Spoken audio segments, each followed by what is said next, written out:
लोगों के भीतर प्रायशः शंका होती है कि धुंधकारी जब कथा श्रवण किया तो बांस के भीतर उसकी जो आत्मा थी प्रवेश की, 7 ग्रंथियां थी, 7 ग्रंथियां फटी और धुंधकारी को उस प्रेतत्व से मुक्ति मिल गई। आज के समय में हमारे यहाँ श्रीमद् भागवत की कथा हो रही है, लेकिन हमें उन सभी समस्याओं से छुटकारा नहीं मिल रहा है, हम उन समस्याओं से निकल नहीं पा रहे हैं। श्रीमद् भागवत महापुराण के अनुसार ही 2 कारणों पर मैं प्रकाश डालूंगा। यदि कोई पात्र है फटा होगा, नीचे से टूटा होगा या उसमें कोई छिद्र होगा, तो उसमें यदि आप जल डालेंगे या दूध डालेंगे, कोई भी लिक्विड पदार्थ डालते हैं तो वह बाहर निकल जाएगा। या उस पात्र में पहले से कोई पदार्थ भरा हुआ है, दूसरा पदार्थ जब उसमें डालेंगे तो उसमें से पदार्थ बाहर निकल जाएगा। सबसे पहले पितरों का पूजन करना चाहिए, उनका पिंडदान इत्यादि क्रिया करनी चाहिए और उसके उपरांत भागवत कथा का श्रवण करना चाहिए। श्रोताओं में प्रायशः मैं देखता हूँ उनके भीतर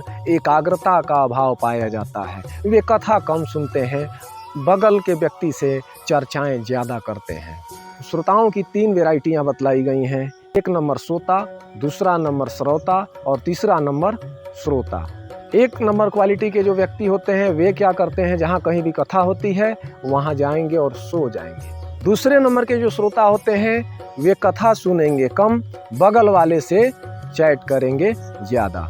तीसरे क्वालिटी के जो श्रोता होते हैं, इन दोनों श्रोताओं से काफ़ी पीड़ित होते हैं। वे उत्तम कोटि के श्रोता होते हैं, वक्ता जो कुछ भी वक्तव्य देते हैं उनको ध्यान पूर्वक सुनते हैं। तीसरे नंबर वाले जो श्रोता हैं, इस हिसाब से यदि कथा के श्रोता बने और उनके भीतर यदि एकाग्रता है, अपने पितरों का यजन करते हैं, तब जाकर कहीं भागवत कथा सार्थक मानी जाएगी। श्रीमद् भागवत महापुराण के महात्म्य के अंतर्गत 6वें अध्याय का 37वां श्लोक इस प्रकार से श्रोताओं के गुण का उल्लेख करता है। आइए हम देखते हैं। तो कवित्त धनागार पुत्र चिंतां विदस्य च कथा चित्तः शुद्धमतिः लभेत फलमुत्तमम्।